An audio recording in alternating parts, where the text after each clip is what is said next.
साथियों नमस्कार। ये वर्ल्ड फेमस रेडियो है एक्सेस डेटा D808।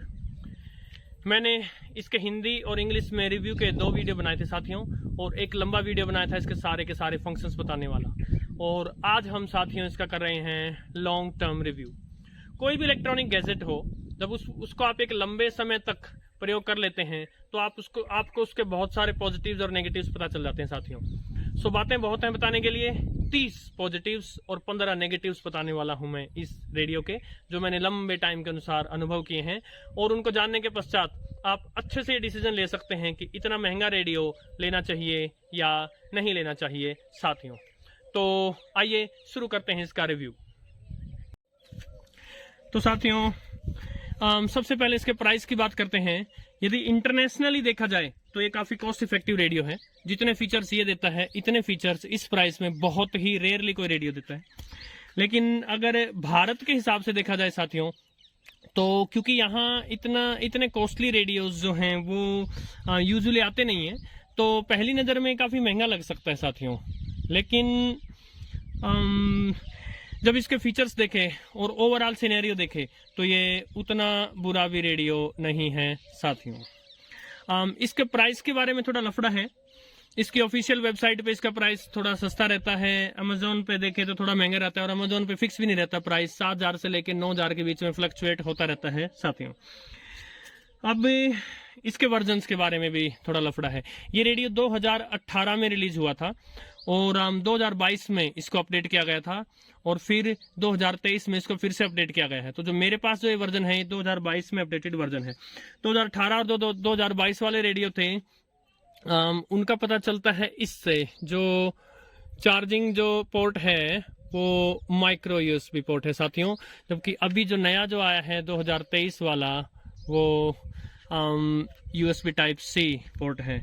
इसके बारे में अनेक रिव्यूज हैं, अनेक लेख लिखे गए हैं। लोगों के मन में अनेक डाउट रहते हैं कि पहले वाला अच्छा था या बाद वाला अच्छा है। एक जनरल लिसनर के लिए यदि मैं बताना चाहूँ तो तीनों के तीनों रेडियो परफेक्ट हैं। इनमें थोड़े मोड़े अंतर रहे हैं, किसी में लाइट बदल दी गई, किसी में कुछ फिल्टर कम ज्यादा कर दिए गए, बट डजंट मैटर।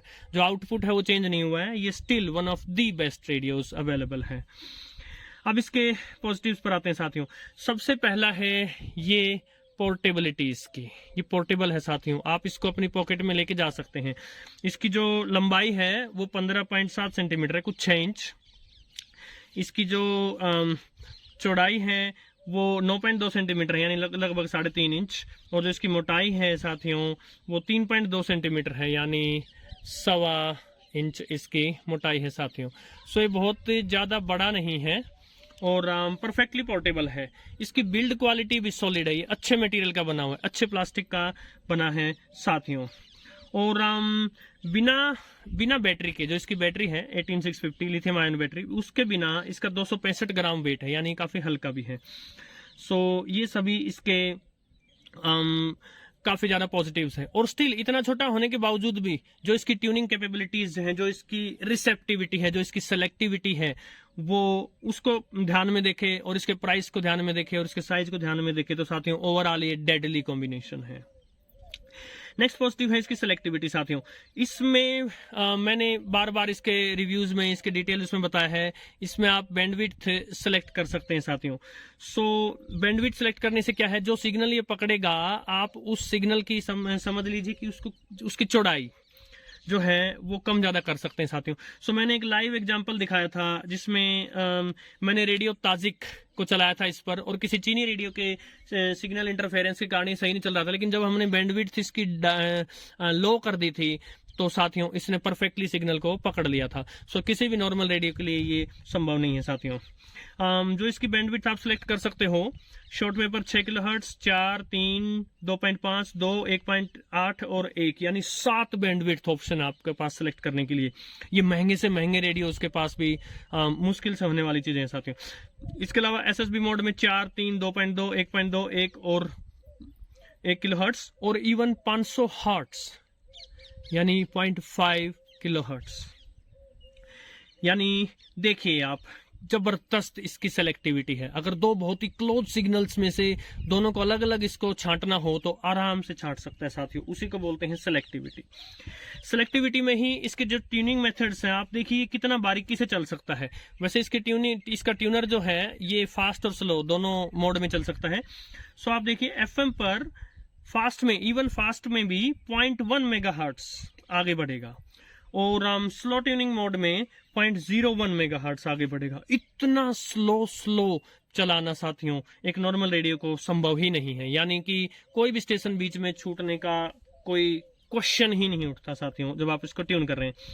इसी प्रकार मीडियम वेव पर यूएस वगैरह के लिए 10 किलोहर्ट्ज या भारत वगैरह देशों के लिए 9 किलोहर्ट्ज का ट्यूनिंग स्टेप है, और अगर आप स्लो ट्यूनिंग स्टेप में चलना चाहते हैं साथियों तो 1 किलोहर्ट्ज का ट्यूनिंग स्टेप भी है। लॉन्ग वेव पर भी 9 किलोहर्ट्ज या 1 किलोहर्ट्ज का ट्यूनिंग स्टेप है, और एयर जो बैंड है इसका उसमें 0.25 मेगाहर्ट्ज फास्ट ट्यूनिंग स्टेप है, और स्लो ट्यूनिंग स्टेप है 0.001 मेगाहर्ट्ज साथियों, जबरदस्त।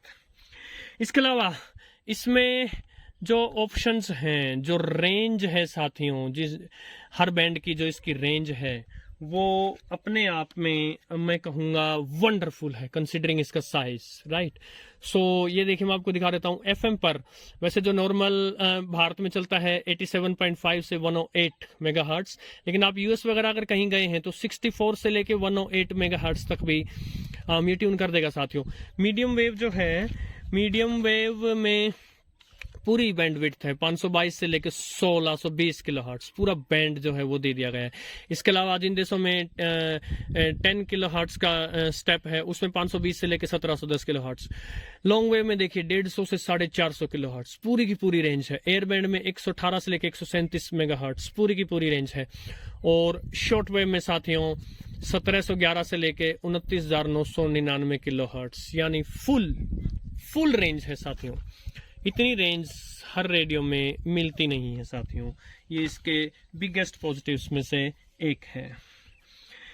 इसके अलावा इसकी रिसेप्टिविटी, फटाफट से इसके बैंड्स पे आ जाते हैं।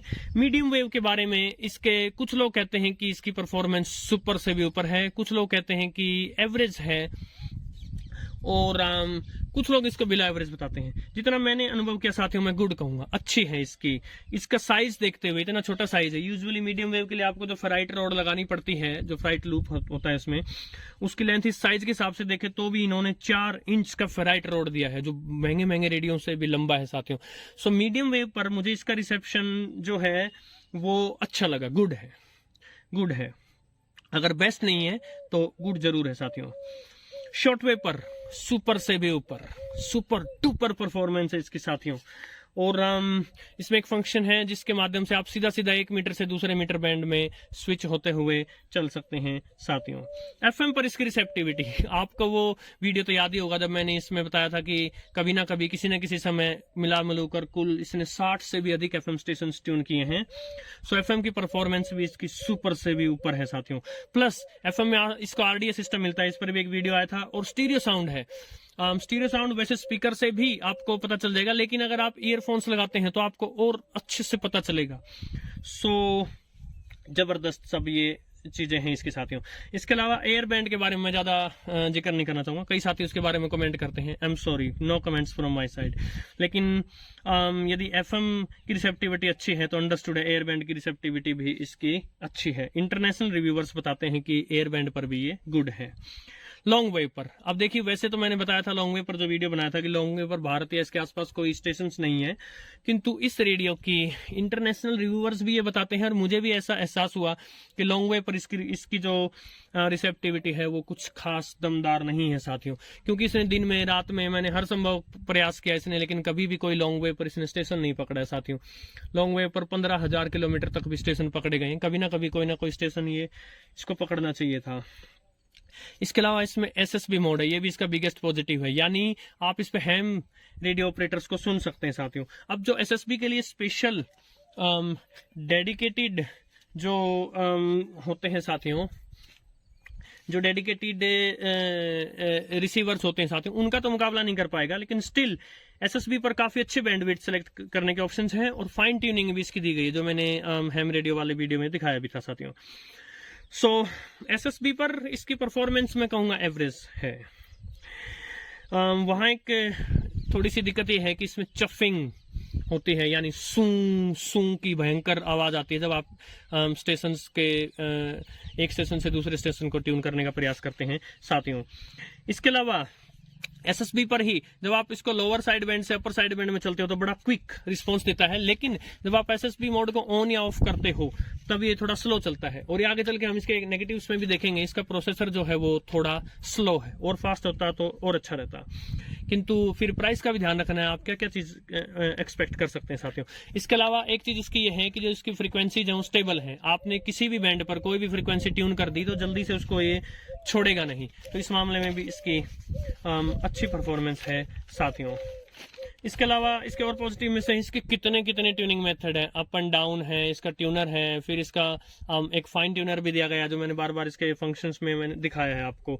सो पहले मैं सोच रहा था कि जो ये ट्यूनर है जो फास्ट मोड पे होता है और ये जो अप डाउन वाले हैं ये सेम ही काम करते हैं, तो वही चीज 2 बार देने का क्या फायदा हुआ साथियों। लेकिन मैंने जब इसको मैं डीएक्सिंग करता था, यानी स्टेशन की खोज करता रहता था और लंबे समय तक के लिए करता था, तो साथियों मैंने रियलाइज किया कि जब मैं इसके ट्यूनर को घुमाता घुमाता बोर हो गया हूँ तो मैं इसके अप एंड डाउन बटन को घुमाने लग गया, और जब मैं अप एंड डाउन बटन को यूज करता करता बोर हो गया हूँ तो मैं ट्यूनर को यूज करने लग गया।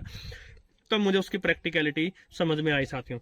इसके अलावा ऑटो ट्यूनिंग सिस्टम है, मान लीजिए आप FM बैंड या शॉर्ट वेव मीडियम वेव वाले बटन को लॉन्ग प्रेस कर दें तो पूरे बैंड को स्कैन कर डालेगा और स्टोर कर देगा उन स्टेशंस को जो सॉलिड सिग्नल वाले स्टेशन हैं साथियों। मेमोरी पेजेस दिए गए हैं, हर 5 बैंड जो हैं, short wave, medium wave, long wave, FM air band, 500 के लिए 100 पेजेस डेडिकेटेड है, यानी आप इसमें प्रीसेट करके रख सकते हैं स्टेशंस पहले से, और उसके बाद आपको बार बार ट्यून नहीं करना पड़ेगा, सिर्फ आप कीज प्रेस करें और आपका स्टेशन चल जाएगा साथियों। ये भी एक बड़ा पॉजिटिव है। इसके अलावा इसके अंदर जो DSP चिप लगी, अब बहुत सारे लोगों को जो डिजिटल सिग्नल प्रोसेसिंग चिप होती है उससे चिढ़ है।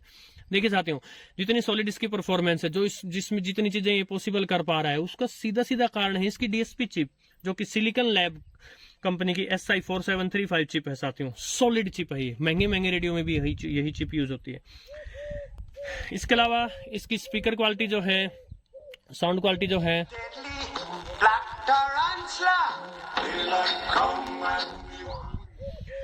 इसका स्पीकर अच्छा है साथियों। इसके साइज के हिसाब से देखें तो ये स्पीकर अच्छा है, इसका साउंड क्रिस्प है, क्लियर है, गुड है। किंतु जो इसके नेगेटिव साउंड में हम ये देखेंगे बहुत अधिक लाउड नहीं। अब अधिक क्या मोहल्ले के सुनाने साथियों, जो रेडियो प्रशंसक हैं जिसको रेडियो सुनना है उसको सुनाने के लिए स्पीकर काफी साथियों। इसके अलावा इसका वेब एंटीना, ये जो इसका वेब एंटीना है, आप इसकी क्वालिटी देखिए साथियों। पहले के जमाने में टेलीविजन टेलीविजन पर जो एरियल दिया होता था कुछ वैसा है साथियों, और 26 इंच लंबा है ये। 26 इंच लंबा वीप एंटीना इसको FM बैंड वगैरह पर या शॉर्ट वेव पर अच्छा रिसेप्शन करने के लिए विदाउट एक्सटर्नल एंटीना जो है काफी ज्यादा सहायक है साथियों। इसके अलावा जो इसमें जो बैटरी यूज की गई है वो लिथियम आयन 18650 बैटरी है, 2000 mAh की बैटरी साथियों, और जबरदस्त बैटरी। एक बार पूरा चार्ज होने के बाद ये आपको 30 घंटे से भी अधिक का बैकअप देगा, जो कि काफी सॉलिड है, जिसमें कि आप इसकी लाइट ऑन किए भी रख सकते हैं चाहे। और इसके अलावा इसकी लाइट, जैसे मान लीजिए मैंने अभी इसकी लाइट ऑन कर दी, राइट, तो जब तक मैं इसको ऑफ नहीं करूंगा ये लाइट ऑन ही रहेगी, ये भी बड़ा अच्छा फीचर है। और अगर आपने मान लीजिए लाइट ऑफ कर दी है, अब आप इसमें जैसे भी मान लीजिए कोई स्टेशन बदलेंगे तो ये लाइट ऑन हो जाएगी साथियों, और थोड़ी देर बाद ये अपने आप ही ऑफ हो जाएगी। ये भी काफी अच्छी लगी, लाइट काफी अच्छी है। और इसके अलावा इसमें जैसे मान लीजिए ये देखिए, ये दिया है सिग्नल स्ट्रेंथ, और जो इधर है ये है सिग्नल टू नॉइस रेशियो। ये भी इंफॉर्मेशन जबरदस्त है साथियों, विशेषकर जो एडवांस लिसनर्स हैं उनके लिए। मेरे को इसकी प्रैक्टिकलिटी का एहसास तब हुआ जब मैंने एक्सटर्नल एंटीना बनाया। तो एक्सटर्नल एंटीना जो फीड देने से पहले स्ट्रेंथ कितनी थी सिग्नल की और बाद में कितनी है, उससे एक बड़ा अच्छा मापदंड हुआ कि मेरा एक्सटर्नल एंटीना कितना सॉलिड बना है साथियों। इसके अलावा इसमें स्लीप मोड है, जैसे आपने ऑन किया वैसे अगर आप इसके पावर बटन को फिर से प्रेस करते हैं तो स्लीप मोड में आपको काफ़ी सारे ऑप्शन देगा, 90 मिनट, 60 मिनट्स एक्सेट्रा। सो आप वो टाइम सेट कर देंगे तो उतने टाइम बाद ये ऑफ हो जाएगा। तो सोते समय यदि आप इसको स्लीप मोड पर कर देते हैं तो आपको ये डर नहीं रहेगा कि कहीं सारा रात तो नहीं चलता रहेगा। आपने इसको 30 मिनट स्लीप टाइम दे दिया तो 30 मिनट बाद ही अपने आप ऑफ हो जाएगा साथियों। इसके अलावा इसमें जो ये बटन आप प्रेस करते हैं उनमें आपके पास दो ऑप्शन है। आप बीप को ऑन भी कर सकते हैं और बीप को ऑफ भी कर सकते हैं साथियों। स्लीप मोड के अलावा ये टाइम डिस्प्ले करता रहता है फ्रीक्वेंसी के साथ साथ, जो कि काफी अच्छा ऑप्शन है। अलार्म भी इसमें आप सेट कर सकते हो साथियों, और अलार्म में किसी रेडियो स्टेशन को या फिर जो इसके अंदर की बीप है वो उनमें से किसी एक को आप सेलेक्ट कर सकते हैं साथियों। ये सभी अच्छे ऑप्शन है। मान लीजिए आप अपना स्मार्टफोन स्विच ऑफ करके सो सकते हैं यदि आप अलार्म सेट कर रहे हैं इसमें साथियों। तो लॉक मोड पे जा सकता है। अगर आपने इसको लॉक मोड पे कर दिया तो फिर सारे बटन, वॉल्यूम को छोड़ के सारे बटन इन ऑपरेशनल हो जाएंगे। तो यदि आप इसको जेब में डाल रहे हैं तो लॉक बटन ऑन करके और तब आराम से डाल सकते हैं। इसके अलावा इसमें स्क्वेल्स का ऑप्शन है। यदि आप इसके ट्यूनर को लॉन्ग प्रेस करें तो स्क्वेल्स का ऑप्शन आ जाता है। तो उसमें क्या साथी, जैसे एफएम पर आप रात को स्टेशन बदल रहे हैं तो एक स्टेशन से दूसरा स्टेशन पहुंचने के बीच में काफी हिसिंग होती है, सू सू की आवाज आती है। स्क्वेल्स अगर आपने इसकी बढ़ा दी तो उससे क्या होगा, वो साउंड सुप्रेस हो जाएगा। सिर्फ सॉलिड सिग्नल वाला स्टेशन आने पर ही ये साउंड आएगा, बीच में वो हिसिंग बंद हो जाएगी साथियों। इसके अलावा इसमें नीचे एक छोटा सा होल दिया है रीसेट का। सो इसमें अगर आप किसी सॉफ्ट पिन से प्रेस करते हो और यदि रेडियो हैंग वैंग हो गया तो रीसेट करने से जो है ये वापस नॉर्मल हो जाएगा साथियों। इसके अलावा इसमें एक कैरी केस आया था लेदर का। इसको ले जाने के लिए लेदर का एक कवर आया था, काफी अच्छा सॉलिड कवर था साथियों। इसमें जो पीछे एक स्टैंड भी दिया गया है, ये भी इसका पॉजिटिव है। तो इसके सहारे आप इसको तिरछा खड़ा कर सकते हैं, वो भी काफी अच्छा लगा मुझे। एक जो इसका हेडफोन जैक है, वहां से हम इसको लाइन आउट दे सकते हैं, लाइन आउट दे सकते हैं। तो ये इसकी जो साउंड है उसको हम आगे कहीं ले जा सकते हैं। अब मैंने ये ट्राई नहीं किया है, बट इंटरनेशनल रिव्यूवर्स बताते हैं कि इससे जब लैपटॉप को लाइन आउट दिया गया रिकॉर्डिंग वगैरह के लिए तो रेडियो का जो साउंड है वो ऑफ हो गया, यानी जो भी रिकॉर्ड हो रहा है वो आपको सुनेगा नहीं। अब किसी लाउड स्पीकर वगैरह को इससे लाइन आउट दिया जा सकता है कि मैंने चेक नहीं किया है। और सबसे एंड में इसका बिगेस्ट पॉजिटिव, जो कि एंटीना के वीडियोस बनाते समय साथियों जबरदस्त काम आया था, और वो है इसका एक्सटर्नल एंटीना जैक। सो जब मैंने एक्सटर्नल एंटीना बनाए तो आपने देखा साथियों कि किस तरह ये जैक जबरदस्त काम आया था मेरे। सो ये जो एक्सटर्नल एंटीना जैक है ये शॉर्ट वेव एफएम और एयर बैंड्स के लिए है। यहाँ पर मैं एक बात बता देना चाहूंगा, एफएम के केस में जो इसका वीप एंटीना है ऑफ नहीं होगा। एक्सटर्नल एंटीना लगाने पर भी वीप एंटीना ऑफ नहीं होगा। तो बेटर ये है कि वीप एंटीना को डाउन कर दिया जाए जब एक्सटर्नल एंटीना दिया जाए। और सबसे बड़ा 30वां और लास्ट पॉजिटिव जो इसका मैं बता रहा हूं वो ये है कि ऑल एंड ऑल ये एक डेडली कॉम्बिनेशन है। इन सब चीजों को मिला दे तो ये एक डेडली कॉम्बिनेशन है, भयंकर रेडियो। इससे अच्छे भी बने हैं बट वो इतने सस्ते में नहीं आएंगे। फिर अब साथियों बात कर लेते हैं कुछ नेगेटिव्स की। जो इसके बटन्स हैं, ये बटन साथियों हार्ड प्रेस होते हैं, जल्दी से प्रेस नहीं होते। ये कई बार ऐसे होता है कि मैंने दबाया और मुझे लगा कि जैसे पावर बटन को दबाया और मुझे लगा कि ऑन हो गया होगा, लेकिन ये ऑन नहीं हुआ था। हार्ड प्रेस होते हैं थोड़ा सा। वैसे ये अच्छा भी है क्योंकि आपने जेब में डाला है तो जल्दी से ये प्रेस नहीं होंगे, किंतु स्टिल काफी हार्ड प्रेस है इसके बटन्स। दूसरा जो इसका कीबोर्ड है, मान लीजिए मैंने इसकी लाइट ऑन की है तो लाइट तो सिर्फ इसकी स्क्रीन पे ऑन हुई है, कीबोर्ड पे ऑन नहीं हुई। तो इसको देखने में समस्या होती साथियों। कई बार ऐसा हुआ है कि मैं छत पर आकर के रात को एफएम स्टेशन जो है वो स्क्रॉल कर रहा था, ब्राउज कर रहा था इसके, और मुझे बड़ी परेशानी होती थी। फ्रीक्वेंसी अगर डायरेक्ट सेलेक्ट करनी हो, कीबोर्ड का कोई बटन देखना हो तो उसको देखने में बार बार आप फोन वगैरह की लाइट से ऑन करके देखो साथियों। इसके अलावा इसमें इजी ट्यूनिंग मेथड नहीं है। इसमें आपने ऑटो ट्यूनिंग सिस्टम तो दिया है। मान लीजिए एफएम बैंड को मैंने लॉन्ग प्रेस कर दिया तो अभी चलने वाले सारे स्ट्रॉन्ग सिग्नल जो हैं वो ऑटो ट्यून कर देगा, फीड कर देगा इसमें। लेकिन मान लीजिए साथियों आज से 2 महीने बाद में फिर से आया और मैं फिर से स्कैनिंग कर रहा हूं तो पिछले वाले उड़ जाएंगे, जो पहले के इसमें प्रीसेट थे वो उड़ जाएंगे साथियों। सो कुछ टेक्सन के रेडियोज में इजी ट्यूनिंग मेथड दिए गए हैं जिसमें अगर आप इस समय अगर ऑटो ट्यूनिंग कर देते हो तो पिछले वाले नहीं उड़ेंगे, उसको एक अलग मोड में सेव करेगा उनको साथियों। सो इसकी कमी है। इसके अलावा अगर आप इसकी ऑटो ट्यूनिंग कर रहे हो तो ये काफी सारे स्टेशंस को स्किप कर देगा और सिर्फ उन्हीं स्टेशंस को ये ऑटो ट्यून करेगा, सेव करेगा जो स्ट्रॉन्ग सिग्नल वाले हैं साथियों। सो ये भी काफी गड़बड़ वाला सॉन्ग है। इसके अलावा एक नेगेटिव ये है जो मैंने पहले जिक्र किया कि इसका प्रोसेसर है वो काफी स्लो है, यानी एक बैंड से दूसरे बैंड में बदल रहे हो, फ्रीक्वेंसी की इनपुट दे रहे हो या एसएसबी मोड चेंज कर रहे हो, इन सब को स्लो करता है। एक्सट्रीमली स्लो भी नहीं लेकिन उतना क्विक भी नहीं है। अब जिस तरह का प्राइस है थोड़ा सा बेटर प्रोसेसर यूज करना चाहिए था साथियों। इसके अलावा इसमें डिफॉल्ट सेटिंग्स, वैसे मैनुअल में बताया गया है कि डिफॉल्ट सेटिंग स्टोर करेगा, लेकिन डिफॉल्ट सेटिंग स्टोर नहीं करता है।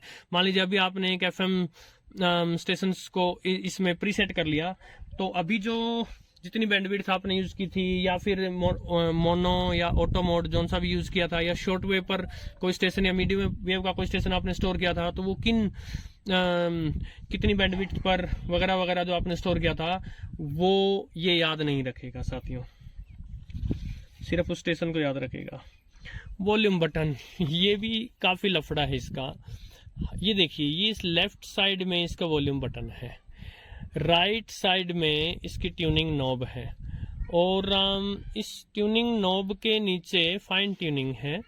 जबकि नॉर्मल हमारी बचपन से आदत है कोई भी रेडियो हो उनमें ट्यूनर के ठीक नीचे वॉल्यूम कंट्रोल होता है साथियों। तो कितनी बार ऐसा हुआ, मैं वीडियो बना रहा था और बनाते बनाते मुझे लगा कि मैं इसका वॉल्यूम डाउन कर देता हूं, तो बजाय कि मुझे लेफ्ट साइड के जाने के मैंने इसकी फाइन ट्यूनिंग वाला प्रेस कर दिया, जिससे वो स्टेशन ही चेंज हो गया साथियों।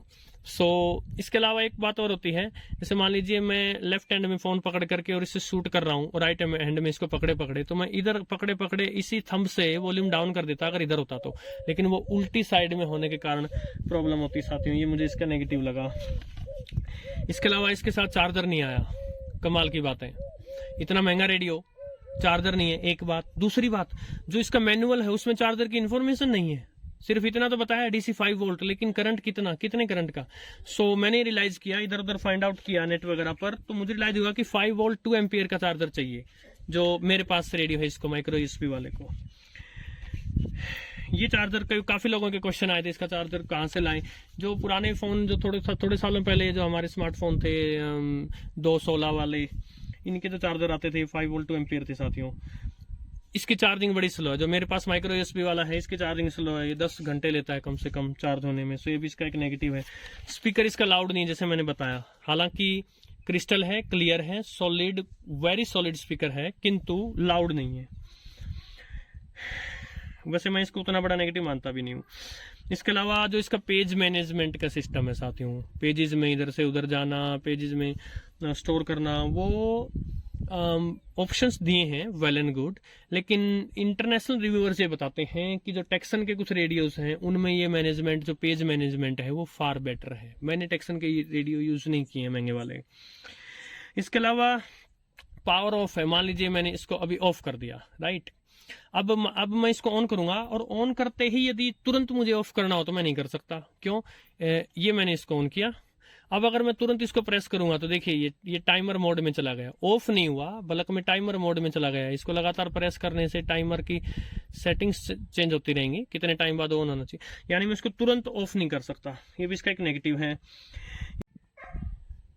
मान लीजिए मुझे इसकी फ्रीक्वेंसी इनपुट देना है FM बैंड पर, तो मैंने फ्रीक्वेंसी प्रेस किया 983।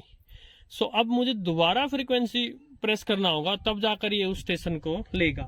ठीक ऐसे ही शॉर्टवेव बैंड पर अगर आप 10,000 किलोहर्ट्ज से छोटी फ्रीक्वेंसी दे रहे हो, 10,000 से बड़ी दे रहे हो तो आपको फ्रीक्वेंसी पुट करके और आप फ्रीक्वेंसी की वैल्यू एंटर कर दो, फ्रीक्वेंसी प्रेस करके फ्रीक्वेंसी की वैल्यू एंटर कर दो, तो ये उस स्टेशन पर ले जाएगा आपको।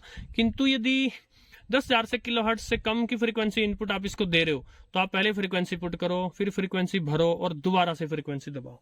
ये भी इसका छोटा सा नेगेटिव है, बार बार दो बार आपको फ्रीक्वेंसी का बटन प्रेस करना पड़ेगा साथियों।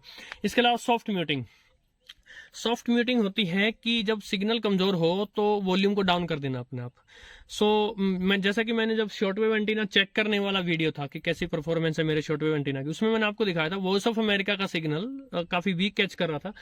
उसके कारण क्या कर रहा था, ये वॉल्यूम बड़ा डाउन कर दिया था इसने। लेकिन जब मैं इसको एंटीना का फीड देता था और उसके बाद सॉलिड सिग्नल पकड़ा था, तब इसने अचानक से पूरा वॉल्यूम दिया साथियों। इसको सॉफ्ट म्यूटिंग बोलते हैं, तो वो भी इसकी थोड़ी सी समस्या है। और एक्सटर्नल एंटीना जब हम इसको देते हैं और काफी सॉलिड सिग्नल अगर पहले से ही है, तो एक्सटर्नल एंटीना के आने के बाद वो और सॉलिड हो जाता है, तो फिर वो क्या होता है, उससे पीछे की और आगे की फ्रीक्वेंसीज जो हैं उनको डिस्टर्ब कर सकता है, ओवरलोड बोलते हैं इसको। तो इसमें कोई ऐसा स्विच नहीं दिया गया है कि आप उस ओवरलोड को कम कर सकें। और लास्ट जो इसकी ये अभी 3 बार दिखा रहा है बैटरी की, ये काफी समय तक दिखाता रहेगा। फिर जब 2 पर लाएगा तब 2 से और फिर 1 पर बड़ा जल्दी जल्दी लाएगा। प्रोपोर्शनल नहीं है साथियों, आपको थोड़ा सा बैटरी का अंदाजा नहीं लग पाता कि कितनी है कितनी नहीं साथियों। सो इसके 30 पॉजिटिव्स और 15 नेगेटिव्स मैंने आपको बताए। मेरा वर्डिक्ट ये है कि इसके नेगेटिव्स के मुकाबले इसके पॉजिटिव्स कहीं कहीं ज्यादा हैं। और ओवरऑल बेसिक भारतीय मापदंड के से ये एक महंगा रेडियो है, किंतु साथियों ऐसा इलेक्ट्रॉनिक गैजेट मैंने नहीं देखा है। यदि ये रेडियो मुझसे खो जाए, टूट जाए, चुरा लिया जाए, तो मैं बिना सोचे बिना समझे तुरंत इसके लिए 7, 8, 9 हजार रुपए भर दूंगा और इसको मैं अगले ही दिन ले आऊंगा साथियों। नमस्कार।